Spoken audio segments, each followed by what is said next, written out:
இயேசு கிறிஸ்து நாமத்தினாலே நன்றிகளை வாழ்த்துக்களை தெரிவித்துக் கொள்கிறேன். இந்த நாளில் நம்ம தேவனுடைய வார்த்தைக்காய் கடந்து போவோம். வசனத்தை படிப்போம். யோவான் 8ஆம் அதிகாரம் 32வது வசனம். சத்தியத்தை அறிவீர்கள், சத்தியம் உங்களை விடுதலையாக்கும். தலைகளை சாய்த்து நம்ம ஜெபிப்போம். சோத்திரம் ஆண்டவரே, நன்றியோடு துதிக்கிறோம். கிருபையும் இரக்கமும் நிறைந்தவரே உமக்கு சோத்திரம். பரிசுத்தமுள்ள தகப்பனே உமக்கு சோத்திரம். அப்பா, ஓய்வு நாள்ல காலவேளை உம துதிக்க ஆராதிக்க கிருபை செய்துக்காய் சோத்திரம். அப்பா, இதோ அப்பா உங்களுடைய வார்த்தைக்காய் நாங்கள் கடந்து வந்திருக்கிறோம். இந்த வார்த்தைகள் வெளிப்படட்டும். இந்த அடையாளம் மறைத்து நீங்க வெளிப்படுங்க. சத்தியத்தை அறிவீர்கள், சத்தியம் விடுவிக்கும் என்று சொல்லியிருக்கிறீரே, இந்த சத்தியம் அநேகரை விடுதலையாக்க உதவி செய்யுங்க. அப்பா, தேவனுடைய வல்லமை வெளிப்படட்டும். வார்த்தைக்கு எதிராக செயல்படுற எல்லா தடைகளும் நர்சாகி இயேசு கிறிஸ்து நாமத்தாலே தடைகளை உட்டாய்க்கிறேன்.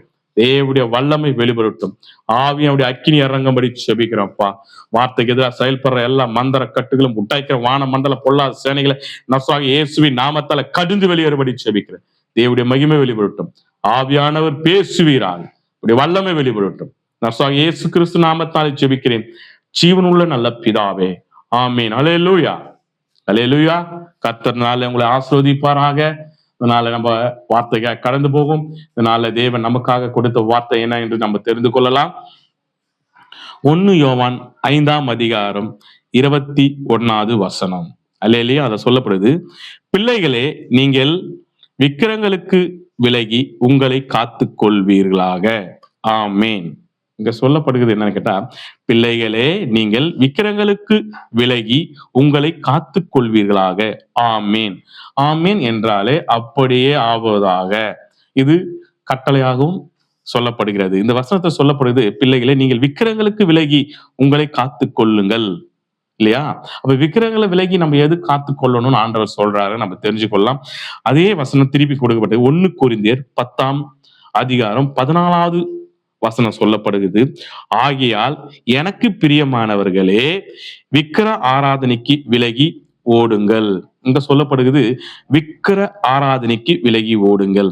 நம்மளுக்கு விக்கிரக ஆராதனைனா என்னன்னு தெரியாது இல்லையா?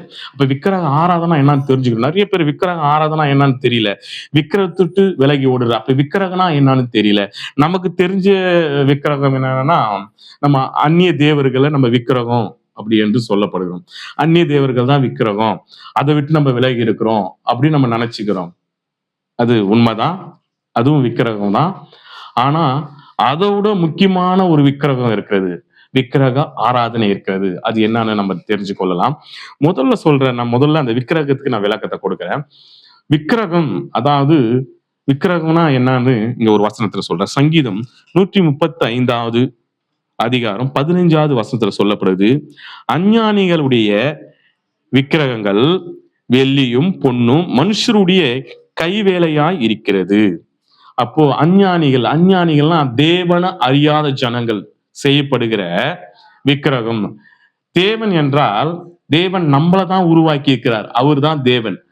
நம்ம உருவாக்கி ஒண்ணு தேவனா வைக்கிறது தேவன் அல்ல. அது எப்படின்னா நம்முடைய கைகளால உருவாக்கப்பட்டது அப்படி என்று சொல்லப்படுகிறது. நம் கை கிரிகளால உருவாக்கப்பட்டது, அது தேவன் அல்ல. முதல்ல தெரிஞ்சு, தேவன் தான் சகலத்தையும் படைத்தார்.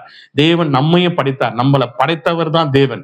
நம்ம ஒன்று படைத்து அது தேவனாய் வைத்திருப்பது தேவன் அல்ல. அதுக்கு நிறைய விளக்கங்கள் இருக்குது வேதத்துல. நம்ம பார்க்க போனா, அது கண் இருந்தும் பார்க்காது, காது இருந்தும் கேட்காது, வாய் இருந்தும் பேசாது என்று சொல்லப்படுகிறது. அது விக்கிரகம், அது அப்படிதான் இருக்கும். அந்த விக்கிரகத்தை குறித்து இங்க தேவன் சொல்லவில்லை. பிள்ளைகளே நீங்கள் விக்கிரகங்களுக்கு விலகி உங்களை காத்து கொள்ளுங்கள் என்று சொன்னார்ல, அந்த விக்கிரகத்துக்கு அல்ல. ஆகையால் எனக்கு பிரியமானவர்களே, விக்கிர ஆராதனை விலகி காத்து கொள்ளுங்கள் என்று சொல்லப்பட்டிருக்கிறது. அப்போ இந்த விக்கிரகம் அல்ல, இந்த விக்கிரகம் ஆண்டவராகிய இயேசு கிறிஸ்து நாம சொன்னாவே அது ஓடி ஒளிஞ்சிடும். அந்த விக்கிரகம் அல்ல. அப்ப விக்கிரகம்னா என்ன? இன்னொரு விக்கிரகமும் இருக்கிறது. இதுவும் விக்கிரகம் தான். கையால நம்ம கிரிகளால உண்டாக்குறது எல்லாமே விக்கிரகம், இதுவும் விக்கிரகம். ஆனா தேவன் இந்த விக்கிரகத்தை குறித்து சொல்லல. இந்த விக்கிரகம் தேவனுடைய நாமம் அபிஷேகம் வரும்போதே அது வெளியேறிடும். ஆனா இன்னொரு விக்கிரகம் இருக்குது, அது வெளியேறாது. என்ன விக்கிரகம்னு இப்ப தேவன் நம்மோடு வெளிப்படுத்துவாராக. ஆமீன். தேவனுடைய நாமம் மகிமைப்படுவதாக. உங்களுக்கு விக்கிரகம் என்றால் என்ன நான் தெளிவாக இந்த வசனம் உங்களுக்கு போதிக்கப்படுகிறது. 1 பேதுரு 4ஆம் அதிகாரம் 3வது வசனத்துல விக்கிரகனா என்ன நம்ம தெரிந்து கொள்ளலாம். அல்லேலூயா. சென்ற வாழ்நாட்களிலே நாம் புறஜாதிகளுடைய இஷ்டத்தின்படி நடந்து கொண்டது போலவும் அப்பொழுது நாம் காம விக்கிரகத்தையும் நடப்பித்து மதுபானம் பண்ணி களியாட்டம் செய்து வெறிகொண்டு அருவருப்பான விக்கிரக ஆராதனையை செய்து வந்தோம். அருவருப்பான விக்கிரக ஆராதனை செய்து வந்தோம். விக்கிரக ஆராதனை என்றால் என்ன அர்த்தம் கேட்டீங்கன்னா, களியாட்டம், அப்புறமேட்டு விபச்சாரம், இதெல்லாம் விக்கிரக ஆராதனை என்று வேதத்துல தெளிவா சொல்லப்படுகிறது. இந்த வசனத்தை நீங்க நல்லா படிங்க. இது நல்லா சொல்லு. சென்ற வாழ்நாட்களிலே நாம் புறஜாதிகளுடைய இஷ்டத்தின்படி நடந்து கொண்ட போதும் அப்பொழுது நாம் காம விக்கிரகத்தையும் நடப்பித்து மதுபானம் பண்ணி களியாட்டம் செய்து வெறிகொண்டு அருவருப்பான விக்கிரக ஆராதனையை செய்து வந்தோம். இதுதான் விக்கிரக ஆராதனை. நாம் செய்கிறோம். என்ன செய்யறோம் கேட்டா, விக்கிரக ஆராதனை. இதுதான் விக்கிரக ஆராதனை. நம்ம தேவையில்லாத நமக்குள்ள ஒரு எரிச்சல் உண்டாகும். அந்த எரிச்சல் விக்கிரக ஆராதனை. மற்ற மேல ஒரு போராமை உண்டாகும். அந்த போராமை விக்கிரக ஆராதனை. நமக்குள்ள ஒரு இச்சை உண்டாகும். இது விக்கிரக ஆராதனை. நம்ம உள்ள ஒரு பொருள் ஆசை உண்டாகும். இது விக்கிரக ஆராதனை. மற்றவங்க மேல தேவையில்லாத ஒரு எண்ணங்கள், தேவையில்லாத நம்ம இங்க இருக்கிறத அங்க போய் சொல்லுவோம், அங்க இருக்கிறத இங்க போய் சொல்லுவோம். இதெல்லாம் விக்கிரக ஆராதனை. தேவன் சொல்றாரு, இந்த விக்கிரக ஆராதனை விட்டுதான் உங்களை விலக சொல்றாரு. அல்லேலூயா. அப்ப நல்லா தெரிஞ்சுக்கணும், இதுதான் விக்கிரக ஆராதனை. உங்களுக்கு இன்னொரு வசனத்திலும் அதை நான் உங்களுக்கு தெளிவுபடுத்த பிரயாசப்படுகிறேன். கொலேசியர் 3ஆம் அதிகாரம் 5வது வசனம் சொல்லப்படுகிறது. ஆகியால் விபச்சாரம், அசுத்தம், மோகம், துரிச்சை, விக்கிரக ஆராதனை, பொருள் ஆசை ஆகிய இவைகளை உண்டு பண்ணுகிற உங்கள் அவயங்களே அவித்து போடுங்கள். இங்க தெளிவா சொல்றார். நீங்க பாருங்க, ஆகியால் விபச்சாரம், அசுத்தம், மோகம், துரிச்சை, விக்கிரக ஆராதனையான பொருள் ஆசை. விக்கிரக ஆராதனையான பொருள் ஆசை. அப்படி என்றால் விக்கிரக ஆராதனையான பொருள் ஆசை. நமக்குள்ள இருக்கிற ஆசைகள் தான் விக்கிரக ஆராதனை. நம்மளுக்குள்ளுகிற எண்ணங்கள் தான் விக்கிரக ஆராதனை. அதனால ஆண்டவர் சொல்ற, ஆகியால் இவைகளை உண்டு பண்ணுகிற உங்கள் அவயங்களை அவித்து போடுங்கள். அப்போ விக்கிரகங்களை உண்டு பண்றது நம்முடைய அவயங்கள். அதனால்தான் சலைகளும் நம்ம அவயங்கள் தான் உண்டு பண்ணுகிறது. துரு இச்சைகள் அதுவும் நம்மளுடைய அவயங்கள் தான் உண்டு பண்ணுகிறது. கண்ணின் இச்சைகள் கண்ணு உண்டு பண்ணுகிறது. போராமைகள் நம்முடைய அவயங்கள் தான் உண்டு பண்ணுது. கோபங்கள் நம்முடைய அவயங்கள் தான் உண்டு பண்ணுகிறது. இது போல பல காரியங்கள் நம்முடைய அவயங்கள். அதாவது தேவனால உண்டாவது எல்லாமே தேவனால் உண்டாக்கினது மட்டும்தான் தேவனால உண்டானது. தேவனால உண்டாக்கப்படாதது எல்லாமே விக்கிரகம். அப்ப தேவனால உண்டாக்கப்படுறது என்னன்னு கேட்டா, தேவன் நம்மளை உண்டாக்கினாரு. ஆனா நமக்குள்ள போராம நாம உண்டு பண்ணிக்கணும். நமக்குள்ள எரிச்சல் நாம உண்டு பண்ணிக்கணும். நமக்குள்ள கொலவெறி நாம உண்டு பண்ணிக்கணும். நமக்குள்ள மாம்சத்தின் இச்சையை நாம உண்டு பண்ணிக்கணும். இது போல பல விஷயங்கள், பொருள் ஆசை நாம உண்டு பண்ணிக்கணும். மற்றவங்க மேல துரோகமா பேசுகிறது நாம உண்டு பண்ணிக்கணும். அவர்கள் இல்லாத போது ஒரு மாதிரி பேசுகிறது, அவர்கள் இருக்கும் போது ஒரு மாதிரி பேசுகிறது. இதெல்லாம் நம்முடைய அவயங்கள் உண்டு பண்ணியது.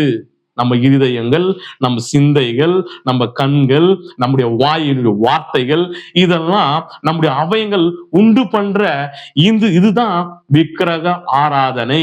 இதுதான் விக்கிரகம். ஆண்டவர் சொல்றாரு, இதை விட்டு நீங்க விலகி போங்க அப்படின்னு தெளிவா சொல்றாரு. இதுதான் விக்கிரகம், விக்கிரக ஆராதனை. நம்ம நினைக்கிற அது அல்ல. நீங்கள் அதை விட்டு விலகி இருப்பீங்க, ஆனா இதை விட்டு விலகி இருக்க மாட்டீங்க. ஆனா ஆண்டவர் சொல்றாரு, விக்கிரகத்துக்கு எரிச்சல் உள்ள தேவன். தெரிஞ்சுக்கொண்டீங்களா? அப்ப விக்கிரகத்துக்கு தேவன் ஏன் எரிச்சல் உள்ளவரா இருக்கிறார்னா, இதெல்லாம் நமக்குள்ள இருக்கிறது. இதனால்தான் தேவன் எரிச்சல் உள்ளவரா இருக்கிறார். இதெல்லாம் நம்ம விட்டு விலகி போனா தேவன் நமக்குள் வருவார். அல்லேலூயா. நீங்க நிறைய பேர் கேக்குறீங்க, நான் தேவனுக்குள்ள உண்மையா ஏற்றுக்கொண்டேன், நான் அந்நிய ஜாதிக்கு போகிறதே இல்லை, நான் அதுல இருந்து தேவனுக்குள்ள வந்துட்டேன், தேவனை தான் பற்றி கொண்டிருக்கிறேன், தேவனுக்குள்ளதான் வாசம் செய்யறேன், நான் ஆலயத்துக்கு கரெக்டா போகிறேன் எல்லாம் சொல்லுவீங்க.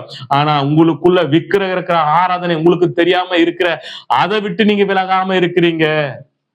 மற்றவர்களை பத்தி குறை சொல்வது, தேவலாத பேசுகிறது, இதெல்லாம் விக்கிரக ஆராதனை. தேவன் சொல்றாரு, இதெல்லாம் விக்கிரக ஆராதனை, இதை விட்டு விலகுங்க. அல்லேலூயா. இதை விட்டு விலகும்படி ஆண்டவர் சொல்றாரு. ஏன்னு கேட்டீங்கன்னா, இதுக்கு தேவன் எரிச்சல் உள்ளவர். விக்கிரங்களுக்கு எரிச்சல் உள்ள தேவன் நம்ம தெரிஞ்சுக்கொள்ளணும். நீங்க லோத்து பட்டணத்தை ஏன் அழித்தாருன்னு கேட்டனா, அங்க விக்கிரக ஆராதனை. காரணம் என்னன்னு கேட்டீங்கன்னா, அங்க இருக்கிறவர்கள் எல்லாம் அசுத்தத்தால நிரம்பி இருந்தார்கள்.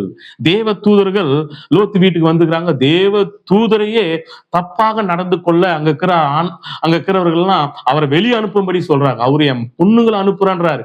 இல்ல, நீ அவங்களை அனுப்பு என்று சொல்றார். அப்படி என்றால் நீங்க தெரிந்து கொள்ளும், அந்த இடத்துல விக்கிரகங்கள் நிறைந்திருந்தது, அசுத்தங்கள் நிறைந்திருந்தது. அல்லேலூயா. அந்த இடத்துல பொல்லாப்பு நிறைந்திருந்தது.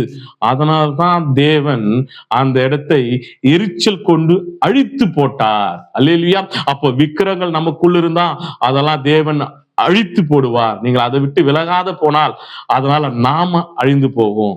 அதனால இந்த விக்கிரக ஆராதனை, இந்த விக்கிரகம்லாம் நம்மளை விட்டு விலகச் செய்யணும். அதனால்தான் லோத்து இருந்த அந்த பட்டணம் அழிக்கப்பட்டது. அதே போலதான் நம்ம நோவா பேழை கட்டினார்ல, அந்த இடத்திலும் இதே விக்கிரக ஆராதனை தான். பெண் கொடுத்த பெண் எடுத்தும் குடிச்சும் தேவையில்லாத அசுத்தங்கள் செய்து கொண்டிருந்து நிரம்பி இருந்ததுனால தான் தேவன் நோவாவை பேழை கட்டி அங்க இருக்கிற எல்லாரையும் அழித்தார். காரணம் என்னன்னு கேட்டீங்கன்னா, அந்த இடத்துல விக்கிரகம் நிரம்பி இருந்தது. அதனாலதான் தேவன் அழித்து போட்டார். தேவன் விக்கிரகங்களுக்கு எரிச்சல் உள்ள தேவன். நம்ம நல்லா தெரிஞ்சுக்கொள்ளணும். நம்ம அறியாமலே நமக்குள்ள விக்கிரக ஆராதனை இருக்கிறது, விக்கிரகம் இருக்கிறது. இதுதான் முக்கியமான விக்கிரகம். நீங்க நினைக்கிற சல அல்ல, அது ஒன்றத்துக்கும் உதவாது. ஏன்னா அது கண்ணு இருந்தும் பார்க்காது, காது இருந்தும் கேட்காது, வாய் இருந்தும் பேசாது, ஒண்ணுமே செய்யாது. அது மூக்கு இருந்தும் மூறாது. ஏன்னா அது விக்கிரகம், அது சாதாரண சிலை. ஆனா உங்களுக்குள்ள இருக்கிற அந்த விக்கிரகம், அல்லேலூயா, அது மோசமானது.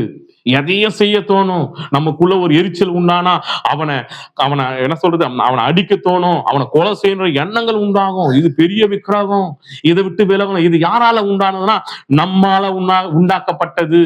இந்த விக்கிரகத்தை நாம தான் வெளியேற்றணும், நாம தான் இதை விட்டு விலகி வரணும். தேவன் அதுதான் சொல்றாரு, விக்கிரத்தை விட்டு விலகி ஓடுங்க, விக்கிர ஆராதனை விட்டு உங்களை காத்து கொள்ளுங்க.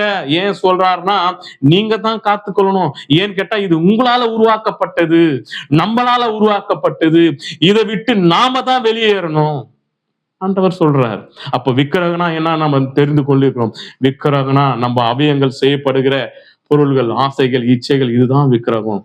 இதை விட்டு நம்ம விலகி வரணும். உதாரணத்துக்கு இன்னொரு வசனமும் சொல்றோம். அப்போஸ்தலர் புஸ்தகத்துல 17ஆம் அதிகாரத்துல 16வது வசனத்துல சொல்லப்படுகிறது, அந்தோனா பட்டணத்தில் பவுல் அவர்களுக்காக காத்து கொண்டிருக்கையில் அந்த பட்டணம் விக்கிரகங்களால நிறைந்து இருக்கிறதை கண்டு தான் ஆவியில மிகுந்த வைராகியம் கொண்டிருந்தார். அந்த இடத்துல இவர் போய் ஒரு இடத்துல உட்கார்ந்து காத்திருக்காரு. யாருக்குன்னு கேட்டீங்கன்னா, நம்ம அவரோட இருக்கிறவருக்காக காத்திருக்கிறார். அங்க காத்திருக்கும் போது அவரு அந்த ஊரை சுற்றி பார்க்கல. நல்லா பார்த்துக்குங்க, அந்த ஊரை சுற்றி பார்க்கல. அந்த ஊர்ல போய் ஒரு இடத்துல காத்திருக்கிறார், இவங்க வருவாங்க என்று காத்திருக்கிறார். யாரு? சீலாவும் வருவாங்க என்று காத்து கொண்டிருக்கிறார். அவங்க வருவார் என்று ஆந்தோனியும் சீலாவும் வருவாங்க காத்து கொண்டிருக்கிறார். அங்க காத்து கொண்டிருக்கிற நேரத்துல அந்த இடத்துல இவர் பாக்குறாரு, இந்த இடத்துல விபச்சாரம் நடக்குது, அந்த இடத்துல கொள்ளை நடக்கிறது, அந்த இடத்துல போராட்டங்கள் நடக்குது, அசுத்தங்கள் நடக்கிறது, அநேகம் நடக்கிறது. ஒரே இடத்துல இருந்து பாக்குறாரு. இதைத்தான் அவர் சொல்றாரு, விக்கிரகங்கள் நிரம்பி இருக்கிறது. அதனால அவர் ஆவில அனற்கொள்றார். நம்ம நல்லா தெரிஞ்சுக்கொள்ளணும். அப்போ தேவன் விக்கிரகம் என்று சொல்லுகிறது எதுன்னு கேட்டா, அசுத்தங்களும் தேவனுக்கு பிரியில்லாத காரியங்கள் செய்கிறது தான் விக்கிரகம். இதை விட்டு நம்ம விலகணும். தேவன் இதை விட்டு விலகும்படி நம்ம கிட்ட ஆண்டவர் அதனால்தான் சொல்றார். 1 யோவான் 5ஆம் அதிகாரத்துல 21ஆம் வசனத்துல சொல்லப்படுது, பிள்ளைகளே நீங்கள் விக்கிரகங்களை விட்டு விலகி உங்களை காத்து கொள்ளுங்கள் அப்படி சொல்லப்படுகிறது.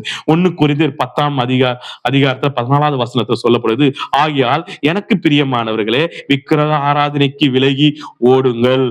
இதெல்லாம் விக்கிரக ஆராதனை. நமக்குள்ள உதாரணத்துக்கு நமக்குள்ள ஒரு கோபம் வந்துதா, அந்த கோபத்தை விட்டு நம்ம விலகி போக பார்க்கணும். நமக்குள்ள அந்த டைம்ல ஒரு கோபம் வந்துச்சு, அந்த கோபத்தை விட்டு நம்ம விலகி போக பார்க்கணும். அந்த கோபத்தையே நம்ம பற்றி கொண்டு இருக்க கூடாது, அந்த கோபத்துக்குள்ளே இருக்கக்கூடாது, அதை விட்டு விலகி போக பார்க்கணும். ஆண்டவர் சொல்றார், அதை விட்டு விலகி போங்க.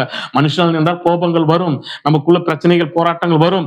ஆனா அதை விட்டு நம்ம விலகி போக பார்க்கணும். அதுக்குள்ளே நிறைந்து இருக்க கூடாது. நமக்கு ஒருத்த தீங்கு செய்யறானா அவனுக்கு நம்ம ஒரு தீங்கு செய்யணும்னு நினைக்கவே கூடாது. அவனை விட்டு விலகி போக பார்க்கணும். ஆண்டவர் தான் சொல்ற, ஒரு கண்ணத்தை காட்டினால் மறு கண்ணத்தை காட்டு, நீ திருப்பி அவங்ககிட்ட நிக்காதன்றாரு. காரணம் என்னன்னா, இதெல்லாம் விக்கிரகம். நமக்குள்ள ஒரு எரிச்சல் வரும். அவன் ஒண்ணு சொல்ல நம்ம ஒண்ணு சொல்ல, அங்க தேவையில்லாத பிரச்சனைகள் தான் உண்டாகும், சமாதானம் உண்டாகாது. அதனால அதை விட்டு விலகி போங்க. உங்க சமாதானத்தை கெடுக்கும், உங்க ஆயுசு நாட்களை கம்மி பண்ணும். அல்லேலூயா. உங்களுடைய உங்களுடைய உங்களுடைய அதாவது உங்களுடைய பெயரை அது அசிங்கப்படுத்தும். அதை விட்டு விலகி போங்க. அது தேவனுக்கு பிரியமில்லாத காரியம். நம்ம தேவனுக்கு சாட்சியா வாழ முடியாது என்று சொல்லப்படுகிறது. அப்ப நம்ம நல்லா தெரிஞ்சுக்கணும், விக்கிரகம் என்றால் இந்த நாள்ல தேவன் நமக்கு வெளிப்படுத்தினது என்றால் நம்ம அவைகளால உருவாக்கப்படுகிறது தான் விக்கிரகம். அல்லேலூயா. நமக்குள்ள இருக்கிற எண்ணங்கள் தான் விக்கிரகம். இதை விட்டு விலகி போகணும். அல்லேலூயா. கர்த்தர் நாம மையப்படுவதாக. உங்களுக்கு இன்னொரு வசனத்தை விளக்க நான் பிரயாசப்படுகிறேன். ஏன்னா நிறைய பேரு எப்படிப்பா அதெல்லாம் விலகி போகணும் அப்படின்னு நிறைய பேருக்கு நிறைய விஷயங்கள் சொல்லப்படுது. அதனால்தான் 1 கொரிந்தியர் 5ஆம் அதிகாரத்துல 10வது வசனத்துல அப்போஸ்தலர் பவுல் எழுதப்பட்ட புஸ்தகத்துல சொல்லப்படுகிறது, ஆனாலும் இவ்வளவு காலத்தில் உள்ள விபச்சாரக்காரர், பொருளாசைக்காரர், விக்கிரக ஆராதனைக்காரர் இவர்களோடு எவ்வளவும் கலந்திருக்க கூடாது என்று நான் எழுதவில்லை. அப்படியானால் நீங்கள் உலகத்தை விட்டு நீங்கி போக வேண்டியதா இருக்கும். அவர் சொல்றாரு, நீ விக்கிரகம், பொருளாசைக்காரங்க, இச்சை, தேவையில்லாத காரம் இவரும் கூட எல்லாம் உங்களை விட்டு விலகி போகும்படி நான் எழுதல. அப்படி எழுதி இருந்தா நீங்க என்ன பண்ணா உலகத்தை விட்டு நீங்கி போக வேண்டியதா. இந்த உலகத்திலே நீங்க பிறந்திருக்க, வேற தேசத்துல வேற எங்கேயாவது உங்களுக்காக புதுசா ஒரு உலகத்தை உருவாக்கி பிறக்க வைக்கணும் அப்படின்றார்.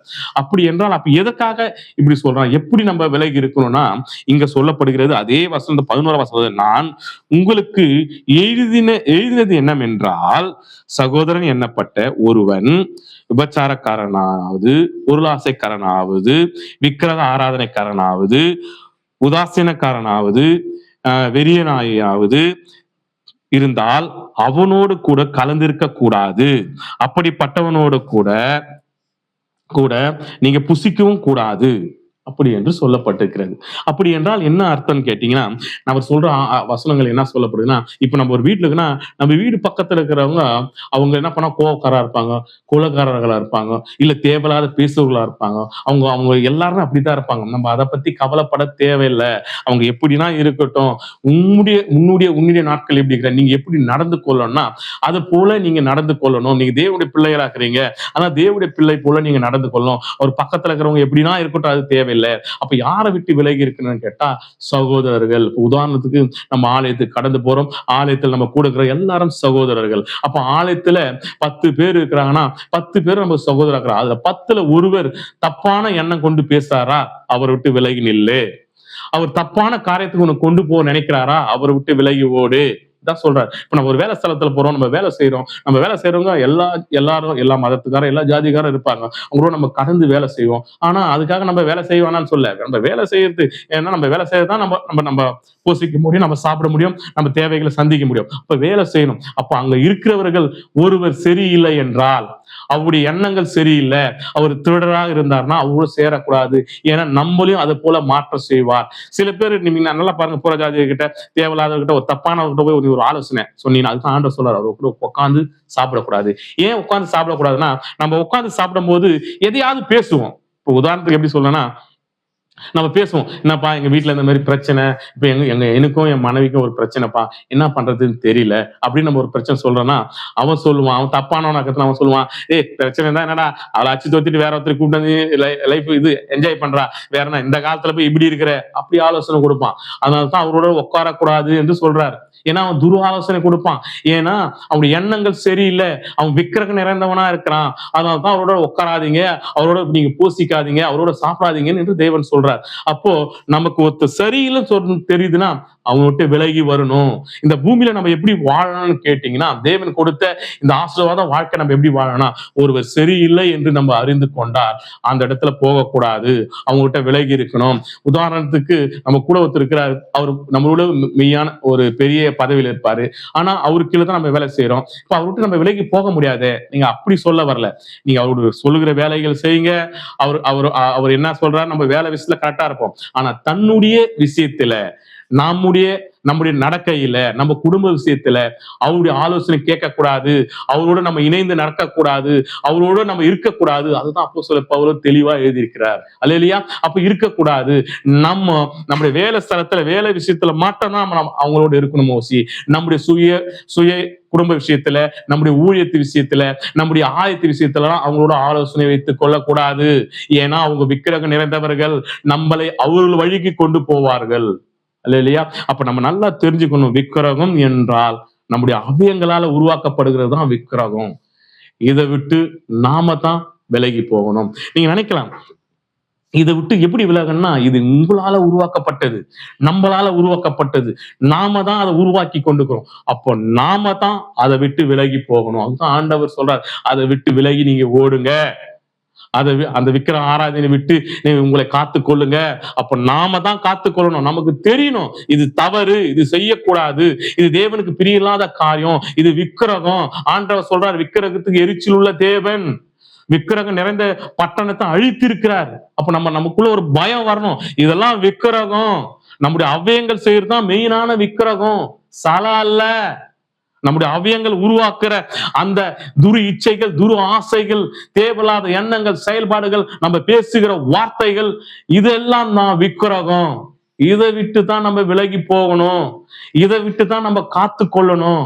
அப்போ இதைத்தான் காத்து கொள்ளணும், அதல்ல அதை தேவன் காத்து கொள்வார். நீங்க தேவன் நாமத்தை சொன்னா போதும், அது விலகி ஓடும். தேவனுடைய நாமத்தை உச்சருக்கு முன்பாக அது விலகி ஓடும். ஆனா உங்களுக்குள், நம்ம இருதயத்துக்குள் செயல்படுறது நாம தான் வெளியெடுக்கணும். அந்த விக்கிரகம் வெளி போக செய்யணும். அல்லேலூயா. அப்ப விக்கிரகம்னா என்ன நம்ம தெரிஞ்சு கொண்டிருக்கோம், விக்கிரக ஆராதனா என்னன்னு இன்னைக்கு நம்ம தெரிஞ்சு கொண்டிருக்கோம். அப்ப தேவன் நமக்கு தெளிவாக இந்த நாள்ல வெளிப்படுத்தி இருக்கிறார்.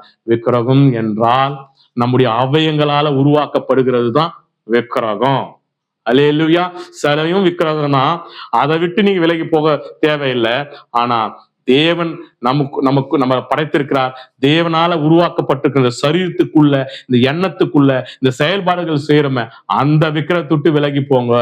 இல்லைன்னா தேவன் விக்கிரகங்களுக்கு எரிச்சல் உள்ள தேவன் நம்மளை அதுக்கான பலனை கொடுப்பார். நீங்கள் என்ன செய்றீங்களோ அதுக்கான பலனை கொடுப்பார். காரணம் எப்படின்னு கேட்டீங்கன்னா, வேதமே சொல்கிறது, அவனின் கிரிகளுக்கு ஏத்த பலன், என்னுடைய கிரிகள் என்னவோ அதுக்கு ஏத்த பலன் கொடுப்பார்.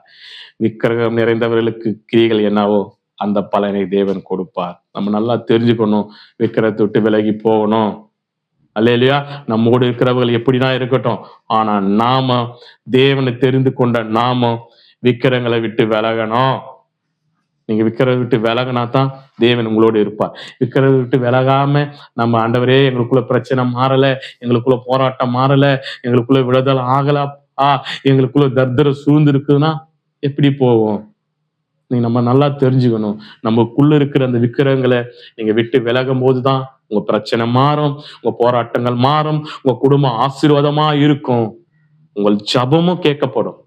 விக்கிரகங்களை உள்ள வைத்துக் கொண்டு நம்ம ஜெபிக்கிற ஜபம் கூட கேட்கப்படாது. நீங்க என்னத்தான் அழகா ஜெபித்தாலும், வல்லமையா ஜெபித்தாலும், வார்த்தை வைத்து ஜெபித்தாலும், விக்கிரகம் நமக்குள் இருக்கும் போது ஜபம் கேட்கப்படாது. அல்லேலூயா. அப்ப நல்லா தெரிஞ்சுக்கணும், நம்ம அவயங்கள் உண்டு பண்ற அந்த விக்கிரக ஆராதனையும் விக்கிரகத்தையும் விட்டு நம்ம விலகி போகணும். அல்லேலூயா. ஆண்டவர் இந்த வார்த்தை மூலியமா உங்களோட பேசியிருப்பாருன்னு நான் விசுவாசிக்கிறேன். நீங்க நல்லா தெரிந்து கொள்ளும், விக்கிரத்தை விட்டு நீங்க விலகி காத்து கொள்ளுங்க. கர்த்தர் உங்களை ஆசீர்வதிப்பாராக. நாம தலைகளை சாய்த்து ஜெபிப்போம். சோத்திரம் ஆண்டவரே, உமக்கு நன்றி செலுத்துகிறோம் அப்பா. இந்த வேலையில ஆண்டவரே உம்மை துதிக்கும்படி, ஆராதிக்கும்படி, இந்த வார்த்தைகள் வெளிப்படுத்தும்படி தேவனை கர்த்தர் கிருபை செய்து காய் சோத்திரம். இந்த ஆன்லைன்ல பாக்குற ஒவ்வொருவரையும் கரத்துல ஒப்புக்கொள்கிறோம்ப்பா. அவர்களை விக்கிரத்தை விட்டு விலகி போக, அந்த விக்கிரத்தை விட்டு விலகி ஓட என் தேவனை கர்த்தர் கிருபை செய்யும்படி மன்றாடி செபிக்கிறோம் பா. எங்களுக்கு அறியாமலே எங்களுக்குள்ள செயல்படுற அந்த விக்கிரங்கள் நர்சுவாமி இயேசு கிறிஸ்து நாமத்தால விலகும்படி கட்டளை கொடுக்கிறது. தேவனுடைய அக்கினி வெளியேறட்டும், இயேசுவின் நாமத்தால் அக்கினி உள்ள இறங்கட்டும், அசுத்த ஆவிகள் வெளியேறும்படி செபிக்கிறப்பா. கர்த்தருடைய வல்லமை இறங்கட்டும் ஆண்டவரே. இந்த நாள்ல இதை பார்க்கிற ஒவ்வொரு ஆசீர்வாதமா மாற்றி கொடுங்க ஆண்டவரே. இந்த வார்த்தையின்படி அவர் கை கொண்டு நடக்க உதவி செய்யுங்கப்பா. இது அநேருக்கு போய் சேர நீங்க உதவி செய்யுங்க. ஆசீர்வாதத்தை பலப்படுத்துவீராக. நான் இயேசு கிறிஸ்து நாமத்தாலே ஜெபிக்கிறேன், ஜீவனுள்ள நல்ல பிதாவே, ஆமேன். ஒன்று நம்ம சொல். பிதாகிய தேவனை சோத்தரிப்போம். சோத்திரம் சோத்திரம் சோத்திரம். கர்த்தராகிய இயேசு கிறிஸ்து சோத்தரிப்போம். சோத்திரம் சோத்திரம் சோத்திரம். நம்ம ஆளுகிற பரிசுத்தத்தை சோத்தரிப்போம். சோத்திரம் சோத்திரம் சோத்திரம். ஒன்று சேர்ந்து சொல்லுவோம். என் ஆத்துமாவே கர்த்தரை சோத்தரி, என் முழுவலுமே பரிசுத்த நாமத்தை சோத்தரி, என் ஆத்துமாவே கர்த்தரை சோத்தரி, கர்த்தர் செய்த சகல உபகாரங்களும் மறவாதே. ஆமீன். நம்ம ஆசீர்வாதத்தை பெற்றுக்கொள்ளலாம். கர்த்தராகிய இயேசு கிறிஸ்துடைய இரக்கமும் பிதாவுடைய அன்பும் பரிசுத்தாவுடைய அந்நிய ஐக்கியமும் சகா காலமும் இயேசு கிறிஸ்து வருகையிலும் ஆசீர்வாதத்தோடு எப்போது நம்மோடு தங்கி இருப்பாராக. ஆமீன். அல்லேலூயா. கர்த்தர் உங்களை ஆசீர்வதிப்பாராக. சத்தியத்தை அறிவீர்கள், சத்தியம் உங்களை விடுதலை ஆக்கும். ஆமேன்.